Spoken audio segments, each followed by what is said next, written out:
অনুপ্রবেশকারীদের হাতে আক্রান্ত হলেন বিএসএফ।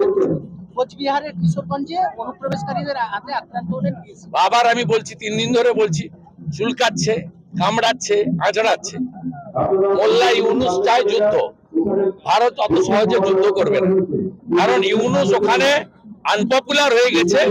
আমাদের একটাই স্বপ্ন, বৈধ প্রধানমন্ত্রী হাসিনা ওয়াজেদ ওখানে বসবে এবং একটি নির্বাচিত সরকার পুনর্বার দায়িত্ব নেবে। এটা প্রত্যেকটা সচেতন নাগরিকের স্বপ্ন। মোল্লা ইউনুসকে খেদাতে হবে। ওরা বিজিবিকে দিয়ে এবং চোরাচালানকারীদের দিয়ে বর্ডারে উস্কাচ্ছে, যাতে ভারতের পক্ষ থেকে কড়া ব্যবস্থা নেওয়া হয়। কড়া ব্যবস্থা নিয়ে দেশপ্রেমের জিগির দিয়ে এই অবৈধ সরকার, মোল্লা ইউনুসের সরকার টিকে থাকার প্ল্যান করছে। হবে না। বৈধ প্রধানমন্ত্রী হাসিনা বীরের বেশে শাহজালাল এয়ারপোর্টে নামবেন, এই অপেক্ষায় সমস্ত গণতান্ত্রিক মানুষ অপেক্ষা করছে।